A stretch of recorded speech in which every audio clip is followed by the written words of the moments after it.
programa con objetivo social que investiga los casos y los pone a discusión delante de profesionales especialistas. En ningún momento el Canal TRO se compromete a prestar el servicio profesional de tipo legal que el caso requiera.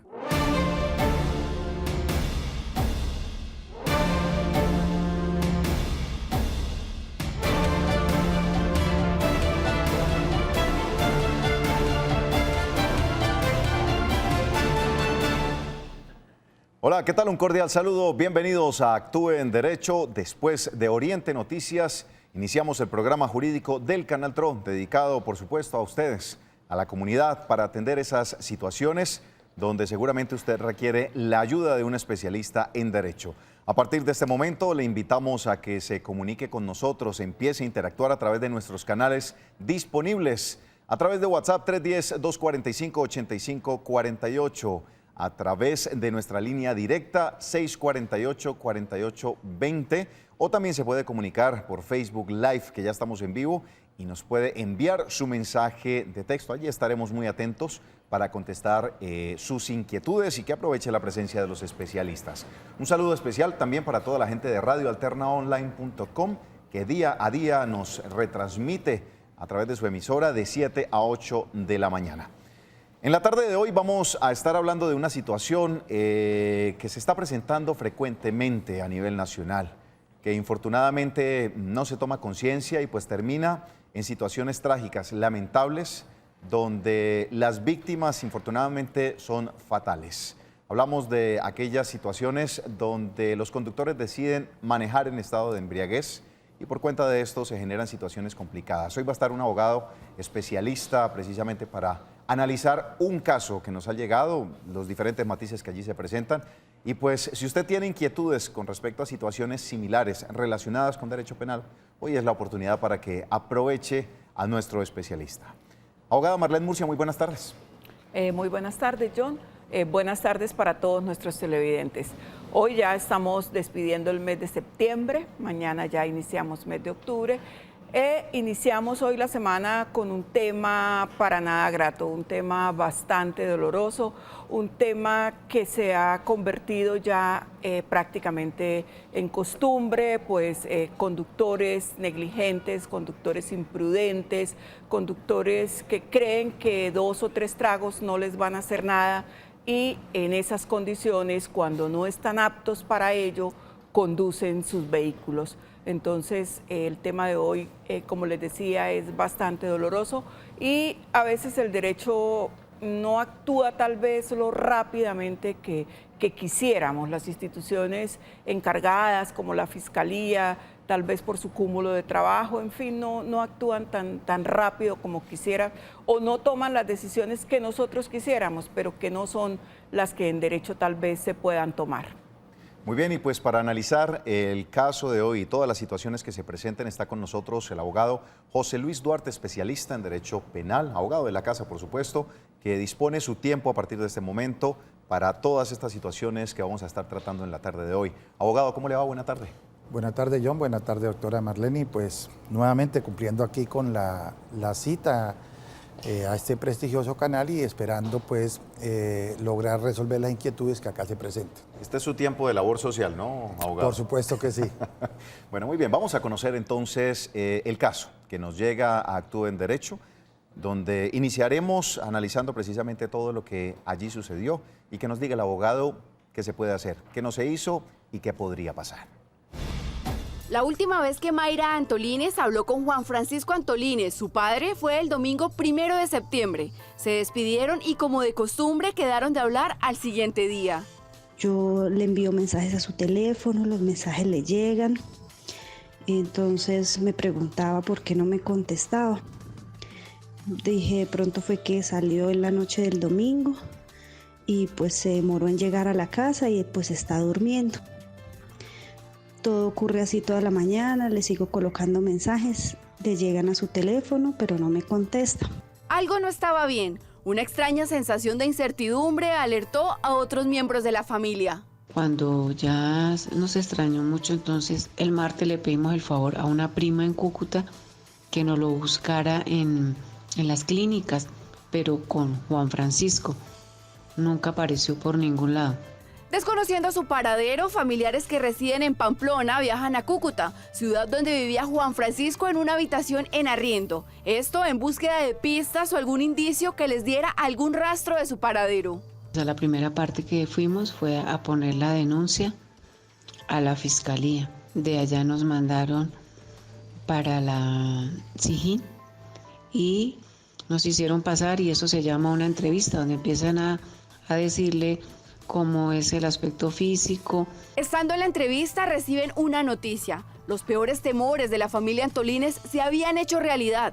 La llamada así lo confirmó. Una persona no identificada se encontraba en medicina legal.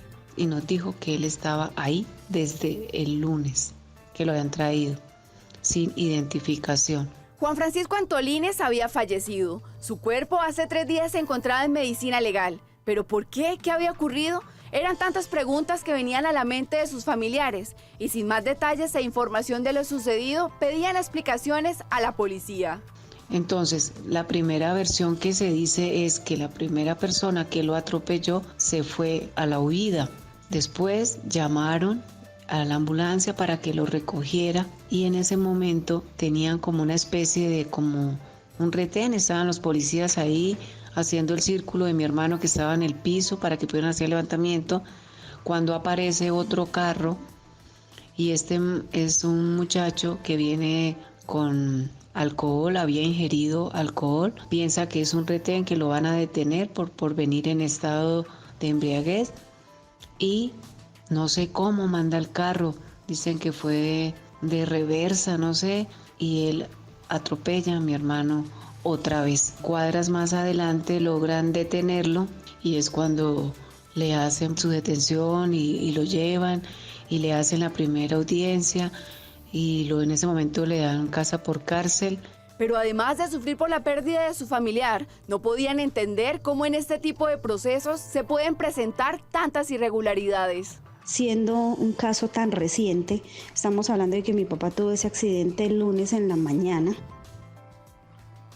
y ya para el miércoles el expediente no aparecía, o sea, uno no entiende de pronto que se extravíe, de pronto si es un caso antiguo, pero pues tan reciente, que lleven 3 horas buscando lo que está abajo, que está arriba, que lo tiene un fiscal, que no, que lo tuvo otro, hasta que por fin apareció. No siendo esto suficiente, Mayra, hija de Juan Francisco, recibe una llamada. Un policía con otros detalles de los hechos la confunde un poco más. Luego él me informa, no tenemos conocimiento de su papá porque estaba allí, no sabemos si fue que un carro lo embiste inicialmente o el por qué su papá estaba tirado en el suelo cuando nosotros llegamos a verificar. Entonces no sé hasta dónde la versión de este suceso sea como ellos nos lo manifiestan o si hubo una falla por parte de la Policía Nacional. Que acude en este momento, creo que es de tránsito, a auxiliar a mi papá. La familia Antolínez espera conocer la verdad sobre la muerte de su ser querido, pero esperan aún más que se haga justicia. Bueno, abogado, nosotros hablamos con los familiares. Ellos nos contaron pues una línea de tiempo que es la que ellos tienen por parte de las autoridades, una línea de tiempo bien extraña en el sentido de cómo se dieron cada uno de los hechos. Pues en principio no se sabe cómo apareció este hombre en la mitad de la carretera a partir de una llamada que realizaron. Dijeron, allí hay una persona que está en la mitad de la carretera, al parecer fue atropellado inicialmente.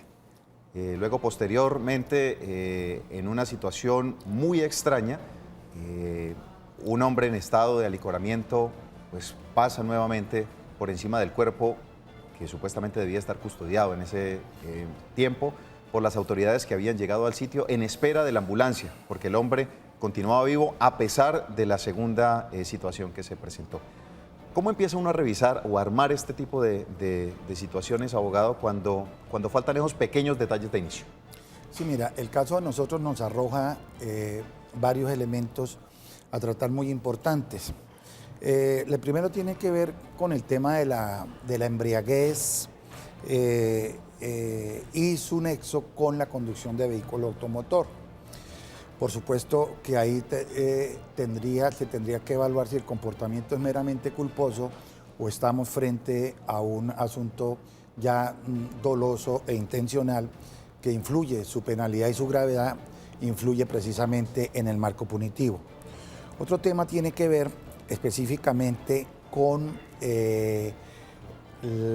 la presunta falla en el servicio por parte de las autoridades encargadas de asumir el control de la situación o de realizar las primeras indagaciones. Todo nos permite indicar que se presentaron dos percances.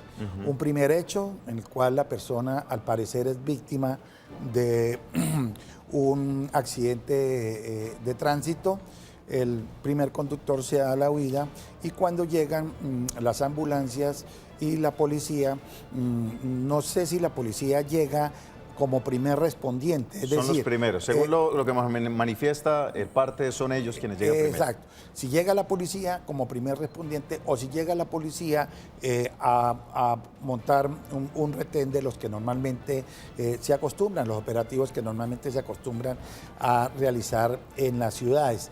En este evento, entonces, todo nos permite indicar que si eso fue así, y si hay una persona, si hay un lesionado, si hay una víctima en el centro de la vía, por supuesto que las autoridades que asumen en su condición de primer respondiente les corresponde fijar la escena y en el recaudo de la evidencia, porque eso ya es un hecho que amerita una investigación penal, le corresponde realizar todas las técnicas debidas para recaudar la evidencia y por supuesto para hacer respetar el sitio de los hechos.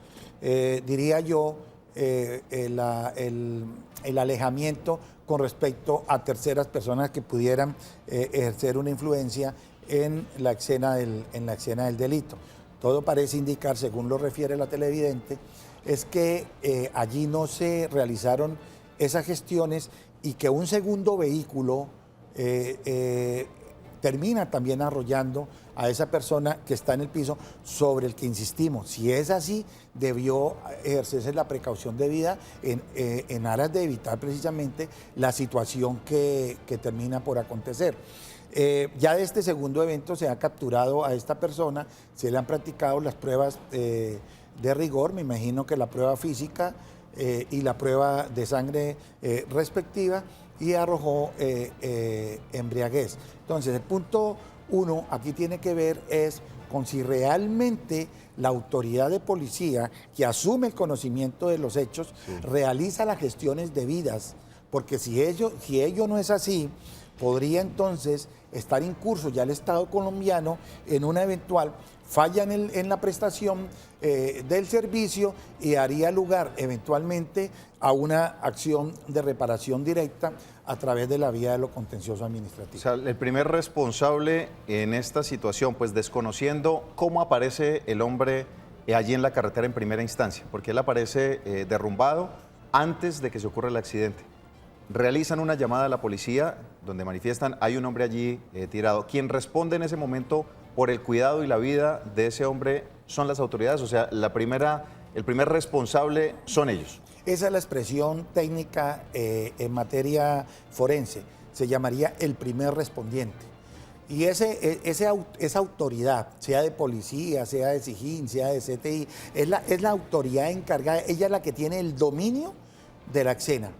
Es a quien le corresponde, y lógicamente que hay gente que tiene que, y más si son autoridades de Policía Nacional, son a quienes le corresponde velar por la protección de la escena para evitar la alteración de los hechos, alteración de evidencia, y por supuesto lo más sencillo, cuál era el acordonamiento del sitio para evitar situaciones como la que insólitamente se presenta, es decir, que este señor desafortunadamente en el mismo instante, en el mismo día, en un lapso breve, pues resulta víctima de dos hechos inmersos en accidente de tránsito. Ya le hago una consulta sobre ese tema. Abogado, ¿usted tenía una inquietud?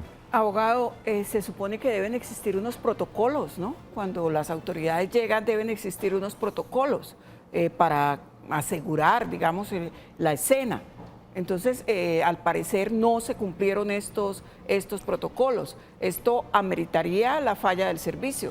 Claro, por supuesto que los protocolos existen. Y lo primero, lo mínimo que se hace es el aseguramiento de la escena. Ahora, ¿qué me preocupa a mí en este punto? Que la policía, por eso yo planteaba como la otra hipótesis, que la policía no hubiera llegado al sitio, pero no a asumir el rol del primer respondiente, es decir, a apersonarse de la situación, sino que cercano se estuviera realizando un retén policial de carácter preventivo, porque ya varía un tanto la situación. Pero sí, como está concebido, la hipótesis que se plantea es que la policía llega, que tiene conocimiento de que ahí hay, no obstante, ahí sí no importa si están realizando un retén preventivo. El todo es que ellos se encuentran con una escena de un delito. Es de un hecho de sangre, un hecho atentatorio de la integridad física, y sobre ese entendido, sí, doctora, debió haber realizado el aseguramiento de la escena conforme a los protocolos que ellos perfectamente claro saben. Que tienen establecidos. Están completamente establecidos, sí, señora. Abogado, aquí hay unas situaciones pues que habría que tener en cuenta y se las coloco sobre la mesa para que usted diga cómo se analizan. Y es que en los alrededores, al parecer, hay algunas cámaras de seguridad que podrían ayudar a esclarecer qué fue lo que pasó, cómo fue que llegó este hombre a ese punto. Según las indagaciones que estuvieron haciendo los familiares, y pues obviamente no termina siendo oficial el tema, pero parte de lo que hablaron con algunos de las personas dueños de algunos establecimientos o trabajadores de algunos establecimientos, manifiestan que al hombre lo vieron descender o lo dejaron en un taxi, que la primera sensación o la primera situación que pasó no fue de un accidente de tránsito, sino pasó a partir de algo que no sabemos, simplemente lo dejan en un taxi. ¿Cómo hacer para tomar estas grabaciones y hacerlas parte de esa investigación que hasta el momento se lleva como si fuera simplemente un accidente de tránsito, pero tratar de solucionar lo anterior antes de que ocurriera el golpe mortal que finalmente lo recibió? Sí, claro, mira, dentro de las labores investigativas, el fiscal del caso necesariamente tiene que ordenar el recaudo de esa evidencia. Es decir, tomar los videos, someterlos a cadena de custodia para de ahí indagar si ese hecho, porque realmente los hechos como tal no tienen conexidad, ¿sí? Aún más con lo que me acaba de poner usted de presente. Esto es, que en una primera instancia, al parecer la persona venía lesionada de otra parte, que fue bajada de un vehículo taxi y dejada allí.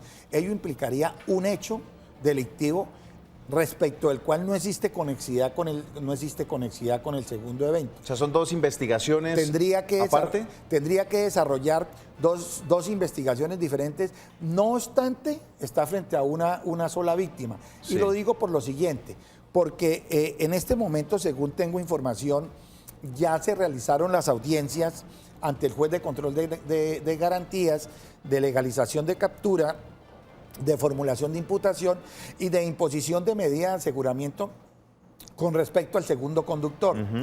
De ese conductor se ha determinado hasta el momento, con base en la evidencia que tiene la Fiscalía, hasta el momento que él fue el causante del segundo percance y además que hay relación de causalidad entre su hecho y el deceso del señor. Eso es lo que califican como homicidio doloso. Como homicidio doloso. Yo en ese punto quiero hacer una breve claridad. Y es que en principio se podría pensar que estamos frente a un delito de homicidio culposo. Y es que el artículo 109 del Código Penal establece el tema del homicidio culposo, o el que se conoce como el delito imprudente. Hagamos la aclaración inmediatamente. ¿Cuál es el culposo? ¿Cuál es el doloso? Y del doloso hay otro que se deriva, que es el doloso eventual. Perfecto, sí, John. Mira, el homicidio doloso, el comportamiento doloso, sea cualquiera que sea, el comportamiento doloso, hay un conocimiento y una voluntad. Se activan las esferas intelectivas superiores del conocimiento, la inteligencia y la voluntad. Lo que se llama en penal el conocer y querer la conducta delictiva, es decir, la intencionalidad de transgredir el ordenamiento jurídico. Muy bien. Un homicidio doloso es cuando el A dispara a B y le ocasiona la muerte. Hay esa intencionalidad. Conoce que Es premeditado. es premeditado, es una de las expresiones, puede ser premeditado, porque el dolo también puede ser de input, Ok. de ímpetu, de momento. Ese es el dolo, es la intencionalidad que yo quiero transgredir el ordenamiento jurídico. En el culposo no. En el culposo el Yo no sujeto quería. agente no quiere transgredir el ordenamiento jurídico. Hay generadores de la culpa, la imprudencia, la negligencia, la impericia. Esos generadores de la culpa son los hechos que realmente nos llevan a nosotros a determinar cuándo un delito es culposo. Digo, Ajá. en primera instancia, en primer momento, el comportamiento puede encasillarse como un hecho culposo, Sí. llamémoslo por imprudencia o por negligencia. Incluso el 110 del Código Penal establece las agravantes para el homicidio culposo y una de ellas es el estado de embriaguez, otra de ellas es la huida, ¿sí? Ese es el dolo y la culpa. Ok. Ahora, ¿qué sucede frente a la conducción de vehículo automotor en estado de embriaguez? Es el desarrollo de la jurisprudencia, no de la ley, el que ha decantado y ha creado o ha permeado la posibilidad de imputar y condenar en estos eventos por comportamientos dolosos bajo el rótulo del dolo eventual. El dolo eventual es muy parecida su configuración a la culpa, ¿sí? ¿Cuál es el dolo eventual? Yo no tengo la intencionalidad de ocasionar un daño a quien resultara en últimas víctima, ¿sí? Pero asumo unos comportamientos en extremo negligentes y en extremo imprudentes, ¿sí? Que a la postre generan un hecho como lo que nos está ocupando. O sea, puede ser el golpe y la huida. Sí, o sea, la huida y la embriaguez, como le digo, siguen siendo circunstancias de agravación. Ok. Pero frente al dolo eventual, me explico, para que se entienda mejor.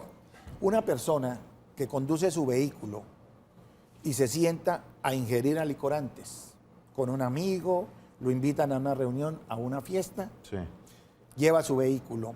Esa persona, a partir de su segunda cerveza, a partir de su segunda copa, ya sabe que empiezan los marcadores, a activarse los marcadores de embriaguez y todo lo que representa la afectación en la psiquis, en la física del individuo. Y entonces, si esa persona que llega muy tranquila a su jolgorio, a su fiesta, ¿sí? E ingiere alicorantes, debe saber, y ya es el reproche que hace la jurisprudencia, que ese hecho le limita y le impide el conducir vehículo automotor.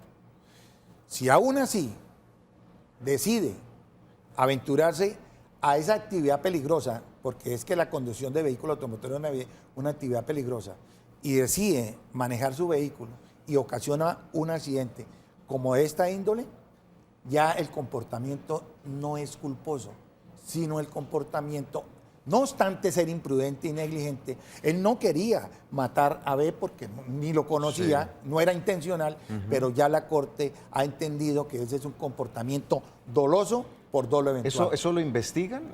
No sé, estamos tratando de revisar, abogada, todas estas digamos que situaciones que se vienen presentando, porque una de las cosas que decía el abogado es, pues no lo conoce, pero eso será algo de lo que habrá que revisar si había o no conocimiento de la persona. Claro, esas son hipótesis, inicialmente esas son las hipótesis que se formulan y todas tienen que investigarse. Se investigan por parte de la Fiscalía y de las hipótesis que resulten elementos materiales probatorios serán las que decidan quién es o no culpable del incidente. Bueno, pues vamos a seguir hablando de esta situación que hoy ha llegado a Actúe en Derecho después de la pausa. Si usted tiene inquietudes al respecto o alguna situación de tipo penal, bueno, escríbanos y estaremos muy atentos a sus inquietudes. Pausa y ya continuamos con más de Actúe en Derecho. Continuamos en Actúa en Derecho, hoy analizando una situación que se vivió por cuenta del alcohol, donde infortunadamente una víctima fatal se registró. Abogados, los familiares manifestaban una situación en lo que en sus palabras consideran negligente por parte del sistema al demorarse 3 días en mantener a su pariente como un NN, pero posteriormente cuando ellos se acercan, pues ya tenían la identificación y no entienden esto cómo se llega a dar. Si ya sabían quién era, ¿por qué no se comunicaron con los familiares? ¿Por qué esto no se dio en los tiempos? ¿Cuáles son o qué es lo que pasa cuando este tipo de situaciones suceden? Y si estos tiempos son normales o definitivamente hay alguna irregularidad. Mira, John, en estos temas de sangre, cuando pues en principio no se tiene conocimiento real de cuál es la persona, cuál es la víctima, de cuáles son sus parientes más cercanos o las personas que puedan ir a reclamar el cuerpo. De todas formas, los análisis continúan, los análisis se inician y eso entra a medicina legal. Lo primero que tiene que hacer medicina legal es la necropsia. Un proceso de necropsia bien hecho realmente dura aproximadamente entre unas 8 a 10 horas. Entonces, ¿qué sucede? Que en grandes ciudades como Cúcuta, por supuesto, que ya es una ciudad que tiene un número considerable de habitantes, se presentan hechos de sangre a diario, no solamente homicidios, sino lesiones personales en donde el médico legista de turno es el que le corresponde hacer el tipo de valoraciones de violencia intrafamiliar, de lesiones personales, de los homicidios y sobre todo cuando hay necropsias, entonces tiene que realizar todo el procedimiento y todo el protocolo de necropsia. En este caso creo que hay un factor que pienso yo para la investigación es bueno y es sano, y es que estamos hablando de 2 percances. Entonces a medicina legal le corresponde entrar a establecer cuáles son las heridas que presentó el occiso. De estas heridas, si las heridas tienen una relación de causalidad, si podemos decir que corresponden a un mismo hecho o hechos diferentes. Le corresponde a medicina legal establecer la antigüedad de esas heridas y de los 2 percances. Y sobre todo, cuál de los hechos o cuáles de las heridas, fueron las determinantes en la muerte de la persona. Entonces, ese es un proceso que demanda mucho tiempo y es un proceso de depuración que tiene que hacer medicina legal. Ahora, si medicina legal requiere hacer sobre el cuerpo otra serie de exámenes, otra serie de pruebas, ¿sí? Lo debe hacer. Lógico, para la familia que está esperando el cuerpo de su ser querido, pues es una situación incómoda, pero es apenas entendible, porque en materia forense, en penal, ese cuerpo, ese ser humano, es un objeto material del delito. Y sobre ese objeto, así suene crudo, sí, material del delito, es donde se realizan una serie de experticias, de pruebas, donde se toman algunos elementos, y eso necesariamente conlleva a una demora. Ahora, también ocurre, como en estos casos, cuando estamos en principio frente a un NN, pues darle prioridad a otra serie de eventos en donde demande la intervención de medicina legal, pues porque están quienes están reclamando el cuerpo, pero no creo que ello pueda enmarcarse dentro de la incuria o dentro de la negligencia, porque yo sí creo realmente que aquí hay muchas cuestiones que a la televidente le inquietan, pero no lo veo yo que se puedan enmarcar diferente a lo que allá hablamos de la policía y el aseguramiento de la escena. Hay cuestiones que pues sí le causan suspicacia, pero que yo creo que aquí las podemos debatir y de pronto aclarar. Una de ellas, lo que es la imposición de la medida de aseguramiento, porque se le mandó para la casa, la tardanza en entregarle de su cuerpo. Además, el proceso de identificación del cuerpo tiene que hacerse conforme a lo que indica la ley.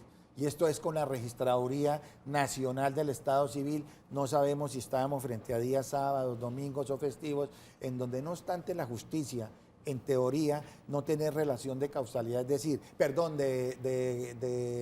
solución de continuidad que debe ser 24 horas durante los 365 días del año. De todas formas, sabemos que en esos días específicos de fines de semana, pues el personal se reduce y todos esos factores pueden ser condicionantes para lo que ella considera que fue la demora en el proceso de identificación y en el trámite de la evidencia, de las pruebas, del recaudo de evidencias. Lo que para ella puede ser exagerado, pienso yo, que en términos normales puede ser normal. Bastante complicado para el patólogo forense establecer las circunstancias, porque él tiene que establecer, dado que hay una sola persona que puede ser, en este caso, la persona responsable, porque la otra no aparece, él tiene que establecer si realmente esta persona causó la muerte a este señor, porque él podía estar o herido de muerte, como dice el abogado, o podía estar en una situación en la que si obtiene los cuidados necesarios hubiera logrado sobrevivir si no es víctima de este segundo percance. Entonces el trabajo del patólogo forense en este caso es esencial porque tiene muchas cosas que dilucidar y está de por medio la libertad de una persona. ¿Sí? Y eso se puede determinar si hubo droga antes, si hubo un golpe antes. La patología forense es una maravilla. Porque lo que dicen son 2 accidentes, Sí. pero pues bueno, como les manifesté al inicio, las investigaciones del voz a voz que hicieron los familiares dicen que hay alguien que dijo, este fue el señor que descargaron del taxi ahí, que después tocó llamar a la policía para que vinieran a recogerlo. Eso es lo que hay alrededor de la situación del tema de las cámaras y las posibles pruebas que podrían ayudar a esclarecer. Esto todavía también está como muy empañado y les preocupa el tiempo, abogado, de lo que vayan a poder tener los registros, los diferentes establecimientos alrededor de esta situación, para que cuando se vayan a solicitar las pruebas digan, nosotros solamente guardamos 4 días o guardamos 5 días y pues se pierda algo que pudiera ayudar a esclarecer la situación. Pienso yo que ojalá el fiscal del caso haya ya dentro de su programa metodológico impartido las órdenes a Policía Judicial y haya logrado establecer que estamos frente a 2 eventos. A mí cuando me puso a consideración la casuística, en principio decía, ¿qué pasó acá? O sea, no lograba entender cuando, no, son 2 eventos completamente diferentes. Lo que pasa es que hay una víctima. Entonces, en ese orden de idea, y creo que va bien la investigación, ¿por qué? Porque frente al segundo hecho, cuando ya se toma una medida por juez de control de garantías, cuando ya se ha formulado una imputación, y la imputación que se formuló fue por homicidio doloso en categoría de dolo eventual, y se impuso una medida de aseguramiento de carácter intramural, entonces ello quiere indicar que el Estado está investigando el segundo evento y que le ha dado soporte a la Fiscalía para entender que el segundo evento fue el determinante en el óbito de esta persona. ¿Sí? Lo de las cámaras de seguridad, el primer suceso de la persona que fue, puede compulsar copias la Fiscalía precisamente para dinamizar la investigación y no esperar que la que aquí va adelantada que esté a la saga y que quede a la saga esperando el tema de las cámaras, porque veo yo, según esto, es que son 2 hechos diferentes en donde se puede investigar de manera aislada a fin de establecer, incluso yo creo que ni lo investiga el mismo fiscal, compulsa las copias para que se someta en asignaciones a reparto, o lo puede tomar el mismo fiscal y realizar ya las indagaciones pertinentes, que son el tema de las cámaras de seguridad, para ver qué ha pasado frente al primer evento, en donde evidentemente pueden haber también responsables. O sea, de las medidas que toma la Fiscalía, se puede inferir que ya por lo menos tiene la certeza de que la muerte o el óbito, como dice el abogado, se da por el segundo percance. Por lo menos está ese tema ya está claro, ¿cierto? Por lo menos ya están partiendo de una base clara. Ahora pues hay que mirar, seguir el curso del proceso y mirar qué pena, o en la etapa de juicio se decidirá, se le impone a esta persona. No sé, abogado, si sea lo mismo darle muerte a una persona que está totalmente sana o a una persona que está, digamos, en un estado Desconocido porque no se sabía cómo estaba. Sí, pero ya había sido víctima de un primer accidente, no sabemos si de un accidente o de una acción criminal, pero ya había sido víctima, ya estaba en estado de víctima, de indefensión. ¿Esto es peor, mejor, agravante? Sí, yo creo que ese es un tema, y lo comentábamos aquí, que le corresponde pues a la defensa dentro de su ejercicio del contradictorio, ¿sí? Controvertir lo que en este momento tiene la Fiscalía, y la Fiscalía tiene en su estadio de conocimiento, en este momento tiene la certeza de que la muerte de esta persona, de este señor, fue la consecuencia directa del segundo accidente. Exacto, del segundo percance. Sí. Ahora, ya le corresponde dentro del ejercicio de contradicción, de igualdad de armas a la defensa, pues recaudar su evidencia a fin de establecer cuál era lo que manifiesta la doctora, cuál era la condición, la presanidad, lo que en penal se llama la presanidad de este individuo, a fin de establecer si el primer suceso también iba a desencadenar en la muerte y este fue un mero condicionante, o si realmente podemos escindir los dos momentos. Lo que yo sí quiero indicar es, y hacer énfasis en que la ingesta de alicorantes de quienes piensan que el hecho realmente es un hecho meramente culposo, están completamente equivocados. Y yo quiero en eso, ya que el programa es de contenido social y preventivo, indicar que cuando una persona se toma una cerveza o una copa de vino, el marcador es 0. Pero cuando ya se toma 2 cervezas, 2 whiskies, 2 brandies, 2 rones, 2 copas de rones, 2 copas de vodka, ya empieza el marcador de alcoholemia 1. Cuando ya son 4 las cervezas o 4 los whiskies, ¿sí?, ya el marcador da embriaguez tipo 2. Y cuando ya son 8 cervezas o más, o 4 traguitos de whisky o más, ya la embriaguez será de tercer grado. Sí. Esto para indicar que esa es la prueba que a usted le da el resultado de alcoholemia. Eso no es lo que diga yo como sujeto agente, como infractor. Es que me tomé solo 10 cervecitas y con 10 cervecitas no pasa. Y el grado hace más complejo la determinar, venga, usted estaba en grado 1, estaba un poquito más consciente, grado 2, menos consciente, sí, grado 3, ya estaba perdido. Usted dio la respuesta a unos planteamientos que yo iba a hacer y es correcta, es lo correcto, ese es. Usted, y es el justiprecio que tiene que hacer el juez. Sí. Insisto, no es que el delito de homicidio doloso o las lesiones personales dolosas en accidente de tránsito bajo el influjo de alicorantes se hubiese acabado. No, ese es el justiprecio que tienen que realizar la judicatura, los jueces, de tal forma que también resulta pues injusto, diríamos nosotros, a una persona someterlo a una pena. Es más, el marco penal hoy en día para el delito de homicidio doloso eventual, o pongámoslo así, para que ocasione la muerte a una persona, consecuencia de la conducción de vehículo automotor, oscila entre 17 años, 4 meses, hasta 37 años y 6 meses. Fuerte la pena. Es un hecho gravísimo. Parte de 18 a 37, y ahí es donde hace esa ponderación el juez para determinar. Por eso de ahí lo grave. Es que la ingesta de alicorantes, combinar ese cóctel con la conducción de vehículo automotor, lo que se genere posteriormente ya lo ha calificado la jurisprudencia, que es la Corte Suprema de Justicia en Sala de Casación Penal, es un comportamiento doloso, ¿sí? A título, por supuesto, de dolo simple y de dolo eventual. Ahora, que si la persona se logra establecer que va en grado 0, que fue una copita, que va en grado 1, ¿sí? 2 cervezas, pongámosle hasta 3 cervezas, ¿sí? 2 traguitos de whisky.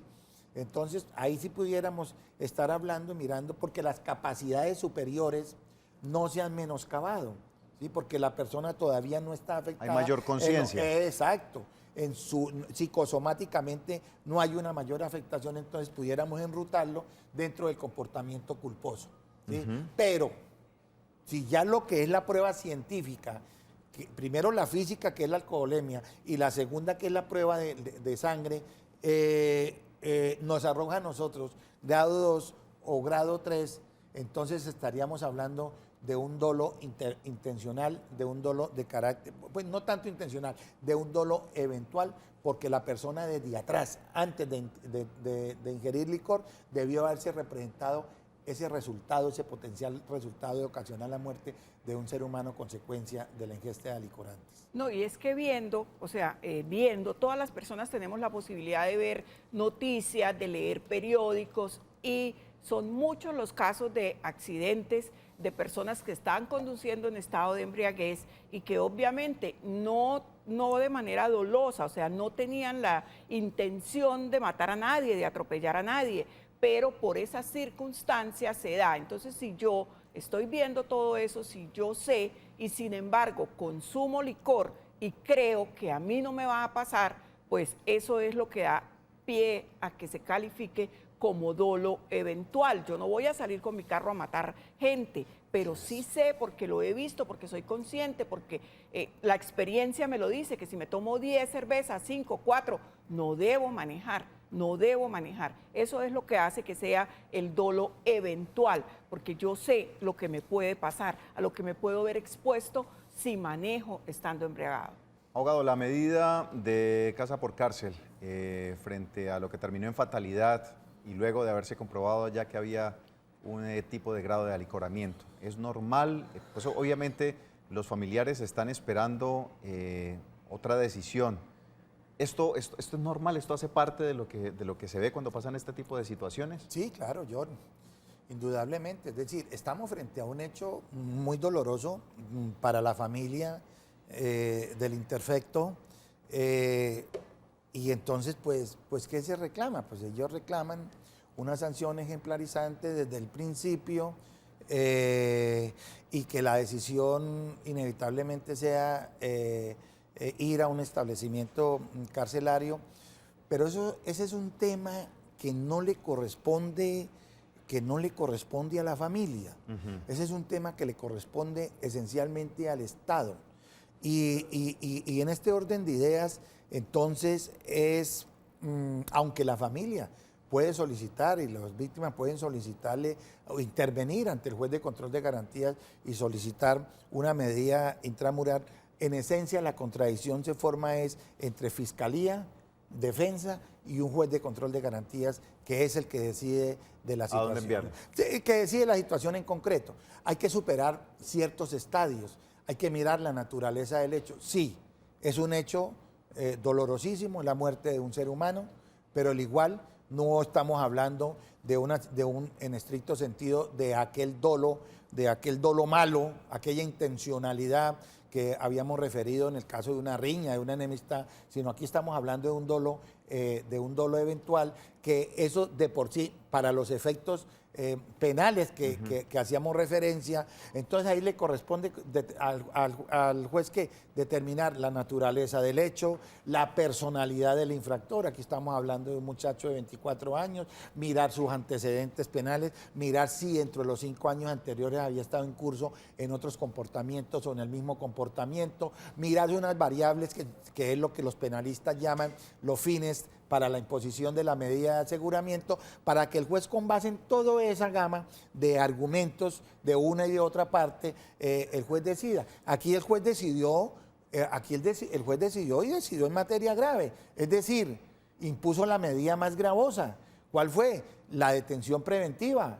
Lo que pasa es que la detención preventiva puede imponerse en establecimiento carcelario o en domiciliaria. Se ve suave porque es en la casa. En la casa, sí, pero es una de las graves. Es la grave, es la más grave. Es una de las medidas graves. Es la más grave. La medida más grave es detención preventiva. Hubiera cambiado la decisión, cambiemos un poco el argumento. Hay un estado de alicoramiento y ya el objeto no es un vehículo, sino es otro tipo de elemento. Hablemos de un cuchillo, hablemos de un revólver, hablemos de un golpe y que terminó con una fractura en cráneo. ¿Cambia en algo el tipo de decisión cuando la base es la misma, pero el objeto es diferente? Sí, totalmente.